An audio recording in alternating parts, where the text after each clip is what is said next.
Ya estamos de vuelta en Combinación Clave 92.9 FM. La Clave me escucha. Empieza tu día con toda la energía natural de Marley Coffee, un café de grano orgánico molido al instante con leche descremada. Prueba el sabor de Marley Coffee en sus 2 exquisitas y variadas mezclas que te esperan para recargar tu día. Con Marley Coffee disfruta tu día con toda la onda. En Parkenmet contamos contigo. Ayuda a crear el futuro sustentable que se necesita hoy y clasifica tu basura. Si visitas Parkemet, acércate a uno de los 5 puntos limpios que encontrarás en distintos sectores de Parkemet y deposita ahí latas de aluminio, envases, Tetra Pak y plásticos PET. Súmate e infórmate en parkemet.cl y en redes sociales @parkemetmimbu. Está con nosotros Francisco Undurraga, diputado de Bópoli. Pepe Out todavía no lo podemos pillar. Pancho, ¿cómo estás tú? Pero muy bien. ¿Cómo estás, Fernando? Bien. Oye, ¿qué tan, te lo pregunto directamente porque tú debes saberlo, qué tan aislada es la posición de Paulina Núñez, que dijo públicamente que iba a votar a favor del cuarto retiro dentro de Chile Vamos? Primero, lamento profundamente la actitud de Paulina Núñez, por varias razones. Primero, porque el llamado a nuestro candidato es claro, al cual yo respaldo, y cuando uno está en una coalición y uno respalda, sobre todo, además, tomando en consideración que el partido de Paulina fue el partido que levantó la candidatura de Sebastián Sichel, si bien es cierto, también iba Mario Desbordes, pero hay un mínimo de lealtades ahí colectivas que hay que respetar cuando uno gana o cuando uno pierde. Me parece que no es la forma de hacer política, eso por un lado. Dos, los cálculos que nosotros tenemos, que más o menos 10 diputados debiesen estar a favor de este cuarto retiro. ¿Cuánto dijiste? 10. 10 van a estar a favor. 10 van a estar a favor, por lo cual, digamos, no se alcanza. No se alcanza. Ya, ahora, las motivaciones de esos 10 son motivaciones de básicamente necesidad de contar con una ayuda equivalente a las anteriores en función de que no haya alternativa, o ustedes califican a sus propias gente de la misma forma que a los opositores, que son populismos electorales que están tratando de mejorar su posición en las próximas elecciones? Yo voy a hablar por mí, como siempre, digamos. ¿Sí? Yo con suerte me represento a mí mismo. No, yo creo que es un populismo puro y duro, ¿no? Es un temor a la ausencia de convicciones y del trabajo realizado durante los 4 años para ser reelecto. ¿Y tú crees que estamos en una situación donde, si es que tú votas a favor del retiro, vas a tener más votos que si es que tú votas en conciencia en contra? Yo creo que no va a sumar votos. Yo creo que aquí lo que suma votos es la coherencia que uno ha tenido durante toda su trayectoria. Es lo que ha sido capaz de plantear, es lo que ha sido capaz de defender. Y además, en esta situación, ni siquiera nos vayamos al tema de la inflación. Vámonos al tema, digamos, del primer, el segundo y tercer retiro, cómo le impactó a la gente que estaba en el D o en el E a punto de jubilarse con sus propias jubilaciones.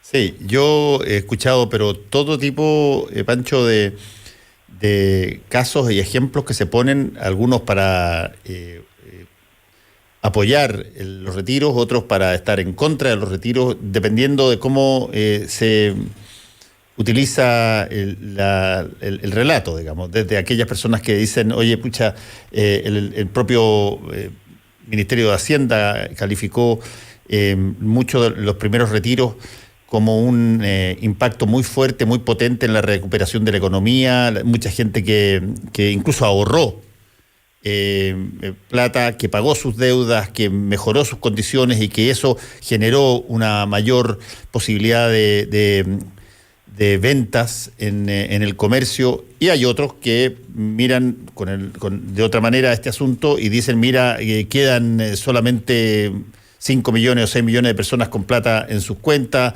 Esto les propinó un golpe feroz a las futuras pensiones. Tú puedes buscar cómo colocar la situación de los retiros de acuerdo a si es que fue beneficioso o si es que fue perjudicial. Y el punto es que, en términos estrictos, y lo hemos conversado acá antes, Pancho, es una medida que obedece a que no hubo nada alternativo lo suficientemente potente. Fernando, puedo llegar a estar de acuerdo con lo que tú estás diciendo, pero en tu pregunta también hay un reconocimiento implícito a una ausencia de esa realidad planteada, al menos en un 50% de las personas que generaron su retiro. Sí. Porque efectivamente la gente lo ahorró. La gente no salió a consumirlo. ¿Me entiendes? Sí, entonces, desde ese punto de vista había un temor fundado que fue ratificado esta semana por el diputado Ilavaca en forma obvia y transparente, y yo le agradezco la transparencia, que en el fondo los retiros sirven para aniquilar el sistema de pensiones actual. Bueno, es que convengamos una cosa. La persona que lo ha dicho eso con total honestidad y nunca jamás ha ocultado eso es Pamela Giles. Pero evidente. Pamela Giles ha dicho que se debe sacar el 100% porque eso termina defondando y aniquilando las AFP. Y no cabe la menor duda que si tú tienes un sistema que vive de retirarle a todos los trabajadores el 10% de su sueldo y administrarlo en términos de inversiones en empresas chilenas y extranjeras y obtener por comisiones cuantiosas utilidades, si es que tú le quitas ese flujo que está emposado ahí, bueno, por cierto, las administradoras de fondos de pensiones no tienen la capacidad de poder seguir administrando, invirtiendo como lo estaban haciendo. Ahora hay una traición también en aquello, porque efectivamente aquí se demostró, digamos, que los fondos eran de las personas y no eran de las AFP. Bueno, enhorabuena. Sí, y déjame plantearte la otra alternativa que también fue sumamente honesto. El diputado Alessandri. El diputado Alessandri está totalmente convencido, pero convencidísimo de que va a perder su sector la próxima elección. A tal punto está convencido de que va a perder la próxima elección que ha dicho que hay que retirar el 100% de los fondos ahora porque si no se los van a nacionalizar. Bueno, es que yo creo que mucha gente que concurrió, y la prueba está que cambió los fondos de la cuenta individual a un ahorro individual en otros instrumentos, pensamos que efectivamente los fondos corren riesgo. Si además los fondos ya corrieron riesgo, si al sacar la cantidad de dinero que se sacó en el tiempo corto que se sacó, los instrumentos en los cuales estaban, evidentemente no se valorizaron al 100%. Si cuando uno sale a vender rápido, vale menos. No cobra caro, cobra barato. Con todo eso que tú estás diciendo, lo que sí es evidente y que también tiene que ser puesto en la ecuación, Pancho, es que sin los 10% de retiro que ha habido hasta ahora y no habiendo ninguna variable equivalente que se produjo, hubiese sido bien distinta la situación hasta ahora. Ah, bueno, claro, si San Martín no hubiera muerto, como mi padre, que en paz descanse, decía, la estatua de él no estaría en la Alameda. No, por supuesto, sí, no, pero, está bien, pero aquí estamos hablando de una cosa matemática. Pero si eso es correcto. Si el problema es que a los retiros de este año se suma además el IFE. El IFE son 3.600 millones de dólares al mes. Y está hasta el pago de diciembre. Entonces, la pregunta es, ¿existen hoy día las condiciones que motivaron el primer y segundo retiro en Chile? Yo creo que no existen. Yo creo que además basta pasearse por los centros económicos de cada una de las ciudades y se ofrece trabajo, y no hay gente que quiere ir a trabajar, pues. como diría Biden, paguen más caro. Bueno, pero se ofrece trabajo, pues. Si el problema es que no llega la gente a postular al trabajo. Por eso te digo. No es un problema de dinero, pues. Está bien, pero... Yo he hablado con mucho emprendedor que está dispuesto a pagar más y ofrece trabajo por mucho más de lo que pagaba, obviamente cuidando el equilibrio, digamos, para no fundirse, y no le llegan postulantes, pues. ¿Por qué? Porque la gente hoy día, o los grupos familiares, están recibiendo una ayuda importantísima, pues. Raya para la suma, Pancho, ¿cuáles son a tu juicio, las conclusiones de la forma en que se apoya o se sostiene en términos de emergencia a la población, que se pueden sacar o se pueden extraer de lo que ha sido esta pandemia hasta ahora? Bueno, evidentemente que el Estado debería haber actuado con más prontitud y con mayor contundencia, eso es claro. Yo te voy a decir que el Estado actuó bien, el Ejecutivo actuó bien, no actuamos bien, pues, no actuamos bien. La prueba está que nosotros nos pusimos en un borde muy peligroso del cual no fuimos capaces de salir, que fueron los retiros. Situación que no se hubiera planteado si hubiéramos tenido una situación distinta. La pregunta del $1.000.000, y más del $1.000.000, digamos, es ¿cuánto resistimos hacia adelante con las ayudas que estamos dando y de la forma que lo estamos dando? Yo ahí concuerdo mucho con Fantuzzi en el primer bloque. Aquí nosotros tenemos que incentivar la creación de empleo. Sí. Ahora, ahí ese es un punto muy interesante porque básicamente lo que Roberto Fantuzzi plantea y ha planteado mucho es que el empuje, el primer apoyo que te empuja a generar condiciones de, por ejemplo, de nuevas formas de producción, de nueva productividad, de nueva industrialización, no van a ser espontáneamente de privados que tengan guardada plata en el banco, sino que va a tener que ser impulsada por un apoyo muy fuerte del Estado. Bueno, indudablemente, porque hoy día tenemos el ICE laboral, que ha ayudado a recuperar el empleo, que es una subvención, digamos, que se le da directamente a los trabajadores y que no pasa por los empleadores. Lo que a mí, de alguna manera, es una política correcta, pero en contrapartida, y ahí hay que ser súper claro, y esto lo hemos conversado, Fernando, no una vez, sino 1000 veces, aquí los bancos tampoco estuvieron a la altura de las circunstancias. Toda la transferencia de dinero que se hizo o que se pretendió hacer a través de los bancos, digamos, para los FOGAPE, en la práctica no llegó de la mejor forma posible, y no solamente en los bancos privados, sino también en el Banco Estado. Sacar un crédito en el Banco Estado es más complicado que sacar un crédito en el Chase Manhattan Bank. Bueno, por ahí estuvo tu candidato suponiendo que iba a cambiar ese tipo de condiciones, ¿no? Bueno, pero lamentablemente no se cambiaron de la forma que se deberían haber cambiado, pues. Y aquí todos tenemos la culpa. La tienen los privados a través de la banca, y los que manejan la banca, y también la tiene el Estado. El Estado sigue siendo anquilosado, engorroso, tramitador, lento. Sigue siendo lento. Las estructuras del Estado son lentas. Y no es solamente culpa de quien dirigió o no dirigió el banco en un periodo determinado, que por lo demás además fue muy corto, fueron 3-4 meses. Tampoco fueron 25 meses. Pero luchar contra la inercia que existe hoy día en el aparato estatal es muy difícil. Por eso es tan importante, digamos, la modernización del Estado, que es un tema que no se está discutiendo con la fuerza que se debería discutir, y con esto no estoy cambiando el tema, pero sí estoy poniendo otro punto en estas elecciones. Sí. Aquí estamos preocupados de calificar a Dayana Proboste porque fue ministra de Educación, al otro porque estuvo en la calle, y este otro porque es continuidad de este gobierno. Sí, bueno, pero está bien, pero tú sabías perfectamente que en términos políticos se iba a venir una sarta de sociedades de todos contra todos, ¿no?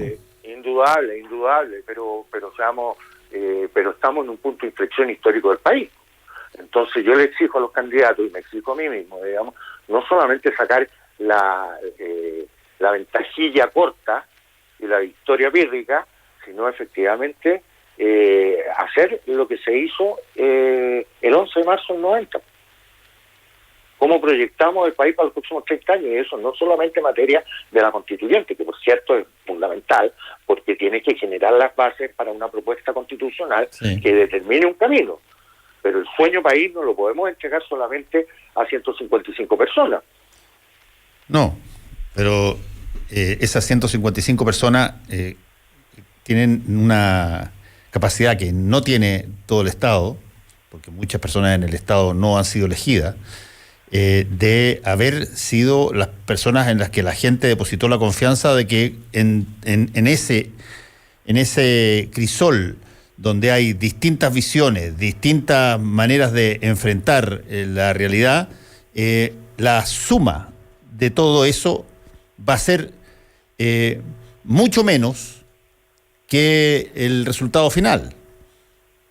O sea, o dicho de otra manera, no va a ser la convención constituyente exclusivamente la suma de las partes, va a ser mucho más que la suma de las partes. Eso es lo que cree la gente, y por eso le dio ese apoyo y está esperando algo que probablemente va a recibir, esperamos, si es que es consensuado como se supone que debe ser, con brazos abiertos. La pregunta es que si ellos lo tendrán tan claro, porque una empresa como Criteria, que no nos la podemos calificar de una empresa de gobierno, un buen aparataje de estudio de opinión pública, ya está diciendo que el 50% de la gente no está confiando mucho en la constituyente y el 49% sí, o sea, ya se está partiendo por la mitad.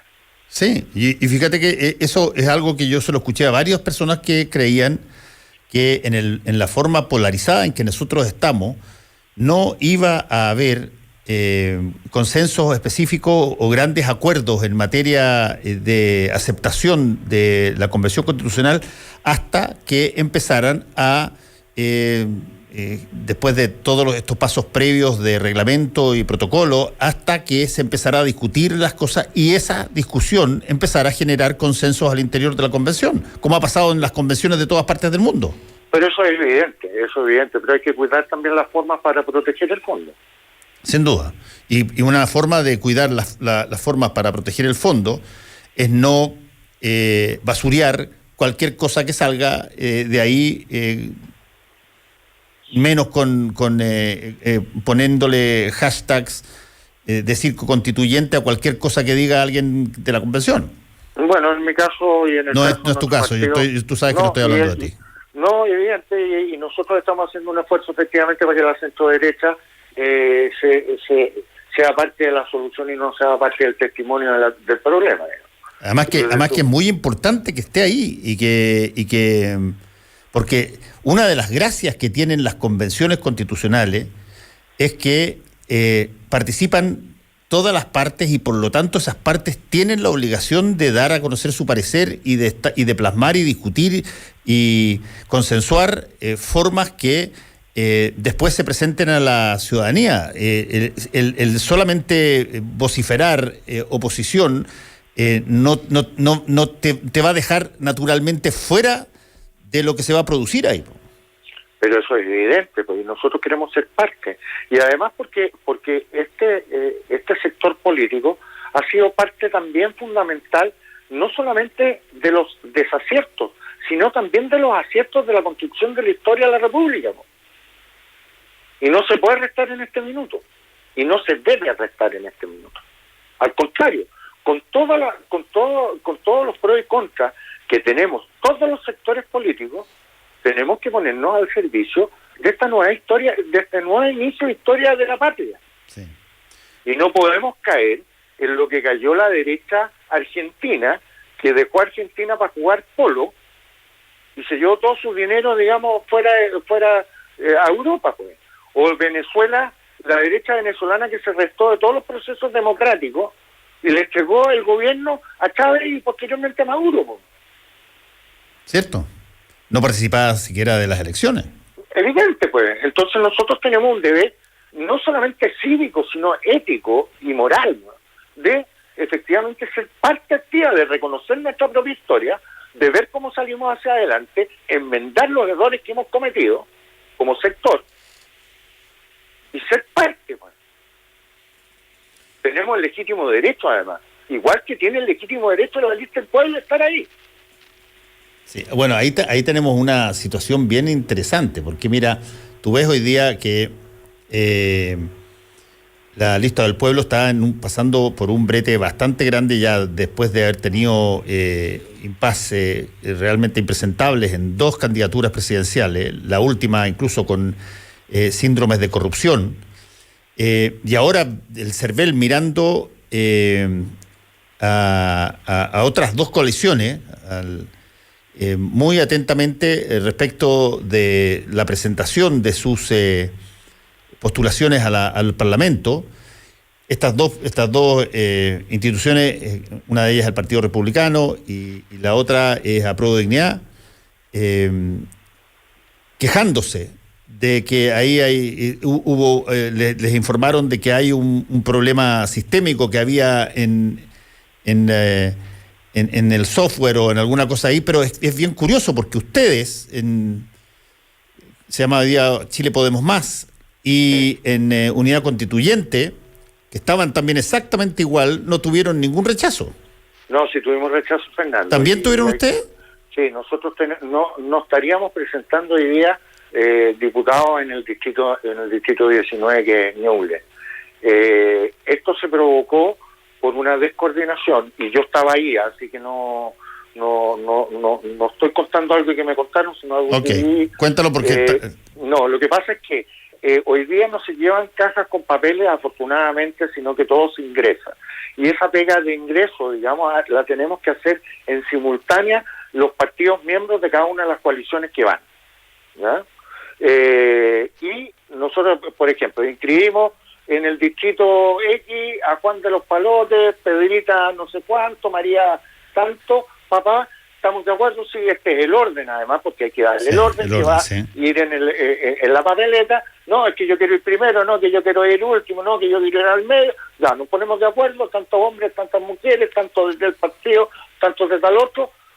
Se llega más o menos arreglado ya, pero siempre al final del día hay modificaciones en las últimas 6 horas. Este es un trabajo que nosotros partimos a las 5 de la tarde inscribiendo los candidatos de senadores y diputados.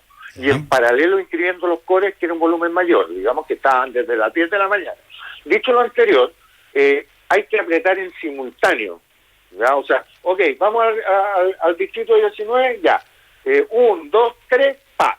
Y apretan, en este caso, los 4 partidos, el enter, que es la firma digital, que valida, digamos, la postulación de todos los mismos. En el caso nuestro, lamentablemente, se generó un error que trancó el sistema, que tuvo relación con que uno de los partidos apretó antes y no le avisó al resto que había apretado, y no por maldad, porque estábamos todos de acuerdo, con toda la gente. Y eso nos trancó la última zona, que era el distrito 19, se llamó al CERVEL, se le informó al CERVEL, teníamos un notario, el notario testificó todo aquello y le enviamos el listado por mail con las preferencias y firmado por los 4 presidentes de partido que estaban ahí, y además validado por este notario. Pero evidentemente el sistema no lo reconoció. Ahora nosotros vamos a tener que apelar al tríceps. En el caso republicano, y no es que lo defienda, ustedes saben mi posición en relación al tema, ellos interpretaron, y yo creo que es lo mismo que le pasó, digamos, a Revolución Democrática, que en las regiones donde el partido no estuviera inscrito, no tenía que hacer enter. Y el CERVEL interpreta que, dado que es una coalición nacional, tiene que apretar en todo, esté o no esté inscrito. Hay una diferencia ahí de ya, pero desde el punto de vista práctico, lo que tú estás diciendo este es un problema técnico. Sí, ya, pero ¿es un problema técnico del CERVEL o es un problema de operatividad del usuario? No, es un problema de operatividad del usuario, que hace que se estanque el sistema, y efectivamente a las 12 de la noche no lo levantó ni Cristo. La ley decía que se inscribía hasta las 11:59 con 59 segundos, y a las 12 el sistema estaba bloqueado. A nosotros se nos bloqueó antes y no pudimos por esta torpeza que cometimos. Y habrá que ir al Tricel, no al CERVEL, sí, que es el único tribunal, a explicar y verán si es que tenemos razón o no tenemos razón. Y si no tenemos razón, no vamos a llevar candidato ahí. Lo que sería lamentable, digamos. Ahora, esto afecta a algunos mucho más que a otros, digamos. Evidente, a nosotros nos afecta en un distrito que igual es importante, porque finalmente el distrito es bastante parecido a la circunscripción senatorial, sí, porque es en la nueva región del Ñuble, de la cual evidentemente nosotros hoy día además tenemos incumbentes como Frank Sauerman, que era RN, que es de RN y que iba a la reelección. Pero bueno, esperamos solucionarlo. Pero sí yo estoy de acuerdo contigo, que aquí la lista del pueblo jugó con la fe pública, con la fe de las personas, cometió delito de la falsificación de un instrumento público y pone en riesgo con sus acusaciones yo creo que de las pocas instituciones que deberíamos estar todos los chilenos de acuerdo de que debemos no solamente defender, sino que respaldar contundentemente, que es el CERVEL que finalmente indica quién es presidente de la República. Sí, pues. O sea, no nos estamos, esto no es una repartición cualquiera, digamos, que emite un documento cualquiera. Entonces, solamente en términos informativos, Pancho, esto es algo que los partidos afectados tienen espacio para poder hacer su apelación. Sí, que es lo mismo que ocurrió, ¿te acuerdas que hace 2 o 3 semanas atrás hablamos de una interpretación que nosotros le habíamos pedido al CERVEL en relación a cómo íbamos en las listas de core? Sí, me acuerdo. Porque se había formado una forma de hacer antes, y después como se aplazaron las elecciones nosotros no anulamos, y en vez de ir solos nosotros decidimos ir, en el caso de Juntos Podemos Más, decidimos ir 2 partidos, en 2 listas cada uno con 2 partidos. El Partido Socialista y el PPD no les gustó la interpretación del CERVEL y apeló al Tricel, y el Tricel les dio la razón a ellos. La instancia definitiva siempre es el Tricel, en este caso. Bueno, Pancho, te quiero agradecer, entre otras cosas, la explicación, porque hay una tole-tole bastante grande ahí. Hay algunos que aparentemente apretaron las teclas perfecto, otros que tuvieron... Otros las apretamos mal. Claro, otros las apretaron mal. Y yo espero que esto tenga una resolución relativamente pronta, porque, bueno, mientras más rápido estén las cosas claras, ya se puede la cosa dirigir a lo que importa, que es la carrera parlamentaria, digamos. Y aquí, aunque a mí en este caso puntual el tema del Partido Republicano, entre comillas, me conviene porque se anuló toda la lista del Distrito 11. Uh-huh. Con todos los integrantes, no dejaron a ni uno adentro. Creo que en la democracia tienen que... No, por supuesto. Todos los actores presentarse, y será la ciudadanía. Pero totalmente la razón. Yo creo que si es que el Partido Republicano cometió un error en la inscripción, y ese error es equivalente al que cometieron otros, y el CERVEL está consciente de eso, tiene que darle la oportunidad a todos ellos de que puedan enmendar ese error en función de la carrera democrática. Me parece lógico. Nosotros no vamos a amparar en el Tricel. Si el Tricel dice, señores, tenían ustedes razón, bien, fantástico, vamos a ir en el distrito de Ñuble, y si no vamos a ir en el distrito de Ñuble nomás. ¿Qué vamos a hacer? Muchas gracias, Pancho, por haber estado con nosotros hoy día. Que te vaya muy bien. Buen fin de semana. Chao, chao. Porque la información, opinión y debate son una combinación clave. Escuchas a Fernando Pausen por la 92.9 en Santiago. La Clave me escucha.